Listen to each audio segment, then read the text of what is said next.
Good day, it's August 4th, 2025. One of Donald Trump's controversial nominee to the judiciary was narrowly confirmed by the U.S. Senate.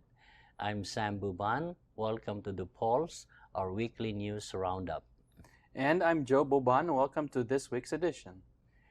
Former Trump attorney in the New York State fraud case that imposed civil penalties of more than $480 million to Trump and his organization, Emil Bovee, has narrowly been confirmed by the U.S. Senate for a lifetime appointment as federal appeals court judge for the Third Circuit of the U.S. Court of Appeals, which has jurisdiction in the state of New Jersey, Pennsylvania, and Delaware.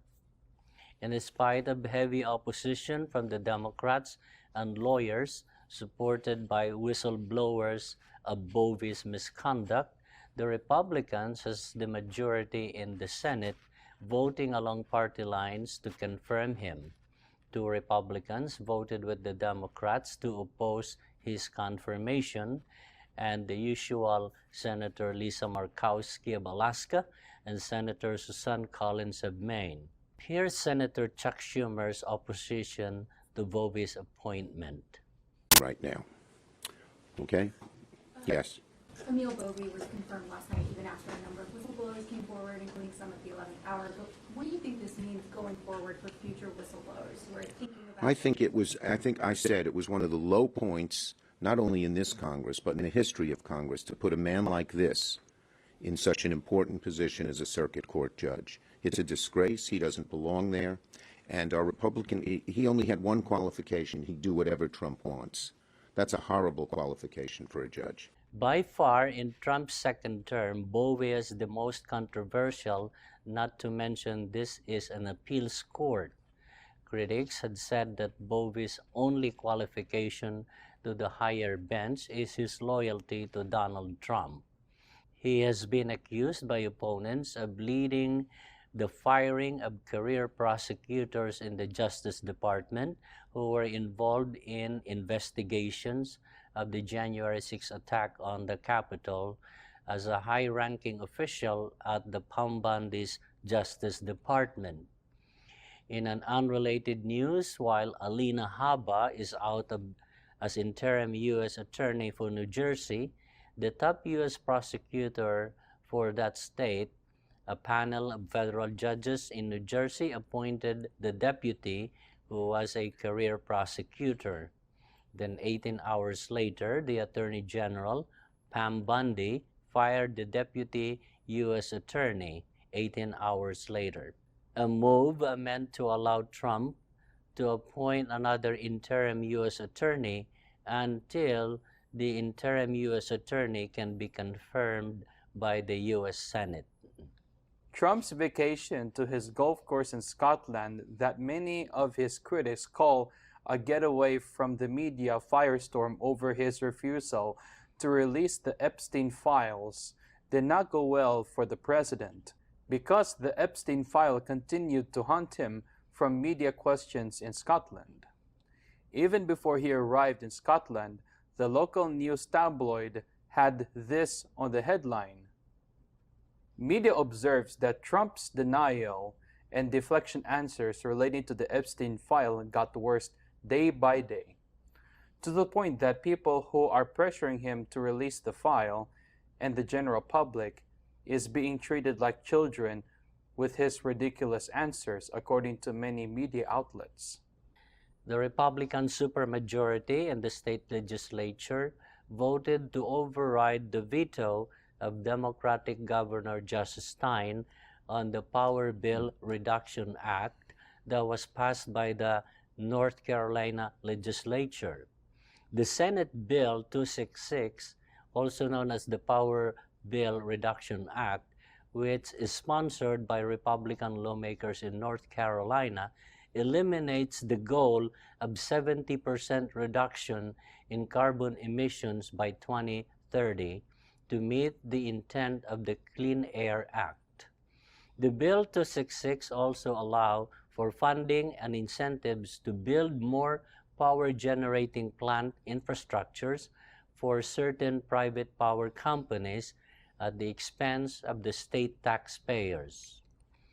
We are going to take a commercial break. Please stay with us.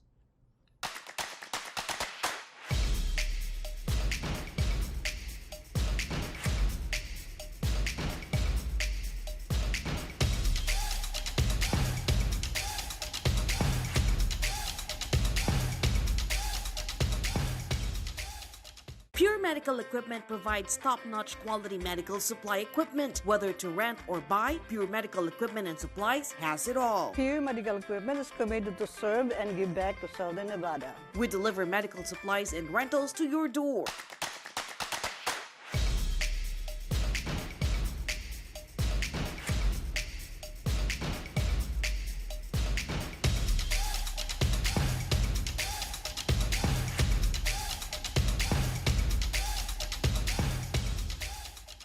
Welcome back to The Pulse. In Florida, the 18-year-old U.S. citizen high school student who was detained by Immigration and Customs Enforcement speaks out. He described his experience during the arrest, where the audio was captured in his phone, which he continued to record even after his arrest. Kenny Lainez's violent arrest video was captured by his own phone, where he was tasered by an officer, and in spite of himself identifying as a U.S. citizen, he was yelled at by an agent that, quote-unquote, "You have no rights here. You are an amigo, brother." Interpreted by the young man that, quote-unquote, "You are Hispanic and therefore have no rights."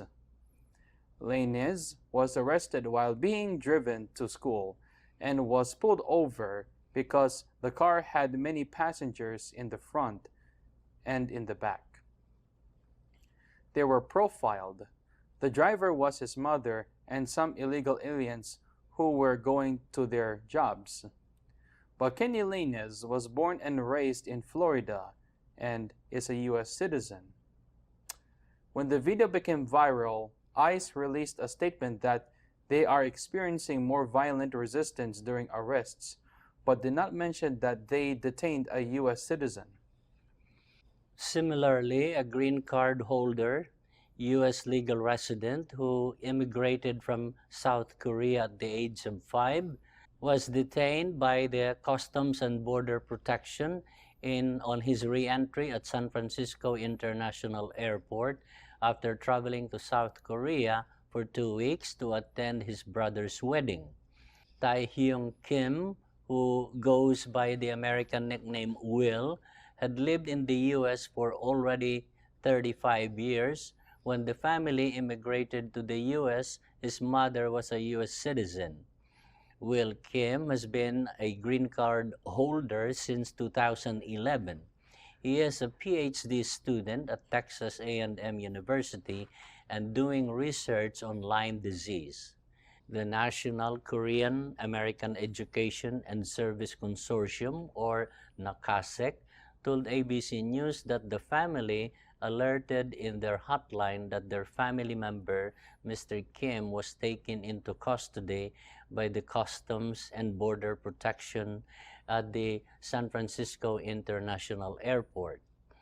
Upon being in the custody of the CBP and SFO, San Francisco immigration lawyer Eric Lee represented Tae-Hyung Kim on a pro bono basis.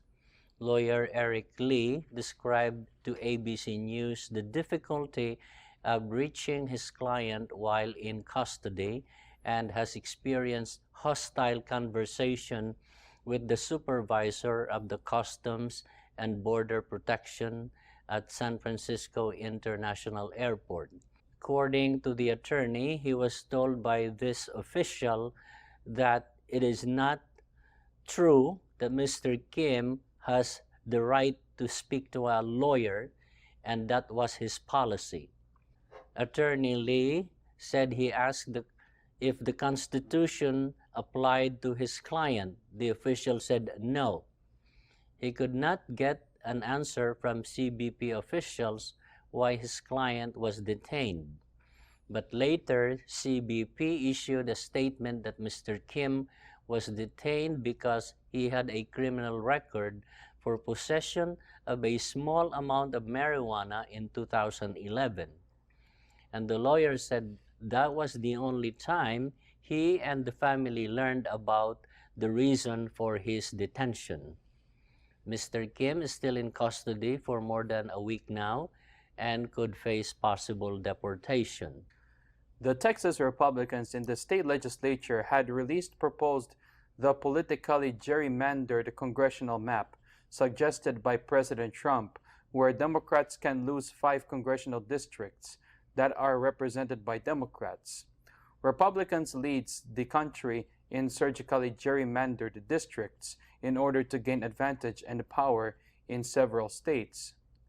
Gerrymandering is redrawing the map in spots of communities where Democrats becomes a minority in number of areas where Republicans becomes the majority, removing the chance of the people to elect their representatives if the borders of the district were not surgically spliced in the map as to disadvantage a particular party candidate by reducing the number of votes from the loss of a contiguous area that should have been represented by their choice of candidate. Democrats and other critics cautions the Republicans in Texas not to do this because it will be responded by a similar move in Democratic-controlled states. Republicans, according to observers, are doing this to ensure they still can control the House of Representatives after the 2026 midterm election, of which they are fearful of losing a dozen seats. But Governor Newsom in California warned Texas Republicans that if they come up with this obscene gerrymandered congressional map to disadvantage the Democrats and the loss of 5 seats in the state, that California Democrats will retaliate and make the Republicans lose also 5 seats. Interests are already high among the military veterans to run for office in the Democratic Party. There are now growing numbers of military veterans who are running for office in the 2026 midterm election. Joanna Mendoza, a U.S. Marine veteran who is running for an Arizona's Congressional District 6, currently being held by Congressman Juan Ciscomani. Mendoza comes from a background of rural poverty. She believes in infrastructure for rural Arizona, free access to child care and health care, and responsible gun ownership. Kentucky Assemblywoman Pam Stevenson, a former Air Force colonel and a judge advocate general lawyer, is on the Democratic primary running for U.S. Senate to replace longtime Mitch McConnell. Stevenson, who is also an ordained minister, centers her campaign and platform on the empowering women on all fields, making benefits easy to access for veterans and their struggling families, and LGBTQ rights. She is the second veteran to run against him, as in Mitch McConnell, since the 2020 election, when Senator McConnell was challenged by a former Navy pilot, Amy McGrath. Another veteran is Keishla Askins, a former naval officer and healthcare provider, who is running in Nebraska's 2nd Congressional District. Askins served in the Biden administration as Undersecretary of the Department of Veterans Affairs. She centers her campaign on easy access of benefits for the Veterans Affairs and also climate challenges that involves national security and keeping communities safe from such climate threat. Nebraska's Congressional District 2 is the famous map of the state that votes separately from the rest of the state during the Electoral College of every presidential election. Let's take a commercial break. Please stay tuned for the world news when we come back. Pure Medical Equipment provides top-notch quality medical supply equipment. Whether to rent or buy, Pure Medical Equipment and Supplies has it all. Pure Medical Equipment is committed to serve and give back to Southern Nevada. We deliver medical supplies and rentals to your door.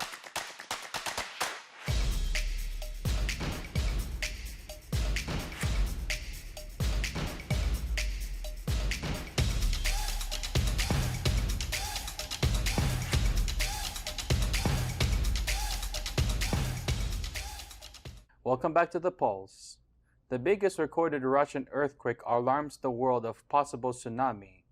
South American tsunami evacuations has been suggested following a massive earthquake in Russia, but the U.S. seems to be out of the worst danger. In a report from the Associated Press, one of the largest recorded earthquakes happened off the sparsely populated Russian peninsula on Wednesday, heightening fears of a deadly tsunami for the United States and Japan. However, additional alarms along the Pacific coast of South America triggered evacuations and shuttered beaches. In the initial hours following the 8.8 magnitude earthquake, warnings caused island traffic to shutter as inhabitants in Japan fled to rooftops and visitors were ejected from coastal hotels in Hawaii. Several people, including a hospital patient who leaped from a window, were injured in Russia as they hurried out of the buildings. Although the tsunami waves did not seem to cause any significant damage, they did strike shoreline sections of Japan, Hawaii, and the U.S. West Coast, prompting millions of people to evacuate from the coastline or seek high ground. The severe warnings issued in the wake of Wednesday's big earthquake off the Kamchatka Peninsula in Russia brought to mind the devastating destruction that tsunamis have caused over the past 25 years. In Japan, residents with new memories of the 2011 earthquake and tsunami that resulted in a nuclear catastrophe gathered to evacuation centers, rooftops in Pacific Coast cities, and hilltop parks. Highways and streets in Honolulu were so congested with cars, and even far from the water, traffic was at a halt. Jimmy Markowski, whose house family from Hot Springs, Arkansas, evacuated their Waikiki Beach Resort prior to evacuation orders being rescinded, said, quote unquote, "We have water, we have some snacks, we are going to stay elevated. We have never had a tsunami warning before." Kristi Noem, the U.S. Secretary of Homeland Security, stated that the worst was over. Later Wednesday, tsunami warnings were lifted for Hawaii, Alaska, Oregon, and Washington state, but they remained in effect for sections of Northern California, where authorities recommended to avoid beaches and warned that severe currents might be expected until Thursday morning. It can be difficult to determine when to issue advisories which warn of the possibility of strong currents, hazardous waves, and flooding, according to experts. Disaster Warning Coordinator Dave Snyder of the National Tsunami Warning Center in Alaska stated, quote unquote, "It's kind of hard to predict because this is such an impactful event and has created so many of these waves passing by. The earthquake seems to be the strongest since the 2011 9.0 magnitude earthquake off the coast of Japan, which resulted in a huge tsunami and nuclear power plant meltdowns. The Ring of Fire, a network of seismic faults around the Pacific Ocean, is where Wednesday's earthquake happened.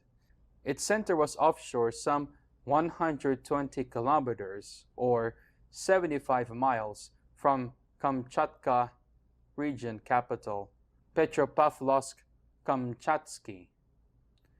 There were several aftershocks with magnitudes as high as 6.9.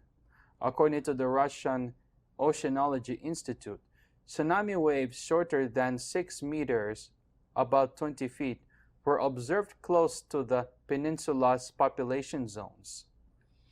As reported by BBC, Canada will become the third G7 country to announce its intention to recognize a Palestinian state in September, according to Prime Minister Mark Carney.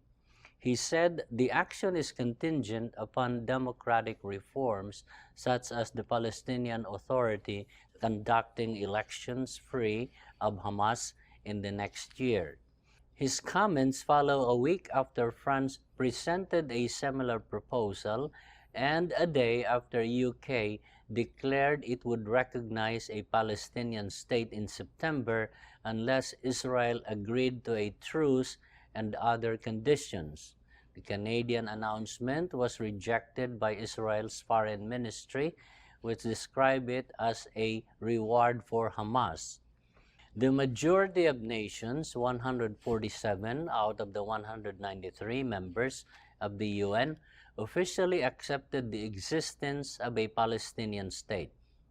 Carney declared that in the next UN General Assembly, Canada would formally acknowledge the state of Palestine. He attributed Canada's significant change in foreign policy to the growth of Israel's settlements in the occupied West Bank, the deterioration of humanitarian situation in Gaza, and the Hamas attacks on Israel on October 7, 2023. Carney told reporters on Wednesday that the level of human suffering in Gaza is intolerable and it is rapidly deteriorating. According to him, the Palestinian Authority pledges to radically alter its governance and demilitarize the region would be necessary for the acceptance of Palestine's independence. Carney stated that this approach is no longer tenable despite Canada's long-time commitment to a two-state solution as part of a negotiated peace process. The prospect of a Palestinian state is being eroded before our very eyes, he stated.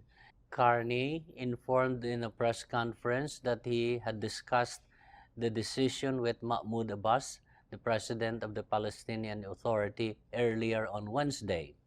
While Hamas governs Gaza, the Palestinian Authority uses Abbas' Fatah party to rule portion of the West Bank. Elections had not been held in either area since 2006. Israel's Foreign Ministry of Foreign Affairs condemned Carney's announcement. Authorities claim at least 22 people were killed during protests against gasoline price hikes in Angola, according to Al Jazeera. In a government statement, since protests started earlier this week, more than 1,200 people have been taken into custody. According to Angola's government, violence broke out amid protests against a fuel price hike this week, killing at least 22 people and injuring 197 more. In an attempt to reduce expensive subsidies and strengthen public finances, the government decided to raise the price of diesel by 1/3, which sparked a 3-day protest by minibus taxi groups on Monday. Luanda, the capital, was the initial site of looting, damage, and altercations with police, which later extended to 6 other provinces. Luanda and a number of other cities experienced sporadic gunshots on Monday and Tuesday as residents fought with police and looted stores. The cabinet of President João Lourenço convened on Wednesday and was briefed on the police response and security situation. According to a presidential announcement, 1,214 people had been arrested, 197 people were hurt, and 22 people have been killed. According to the statement, some supermarkets and warehouses had been plundered, and 26 stores and 25 cars have been vandalized.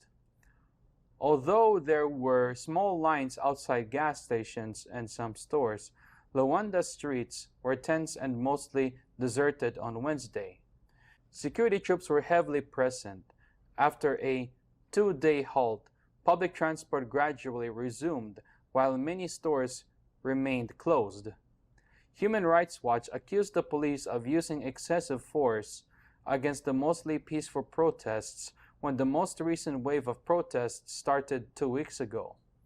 The US-based rights group claimed that during the protests, police attacked demonstrators and used rubber bullets and tear gas without cause. Since 2023, when a rise in the price of petrol also led to violent protests, Angola has been progressively eliminating fuel subsidies, supported by the International Monetary Fund and others. In Angola, an oil-rich country on Africa's Atlantic coast, where the People's Movement for the Liberation of Angola party held power for 50 years since the independence from Portugal in 1975. Authorities have frequently been accused of ruthlessly suppressing protests in order to quell dissent. The opposition UNITA and the Bloco Democratico parties stated in a joint statement on Wednesday that government policies disconnected from the country's reality were to blame for Angola's severe economic and social crisis.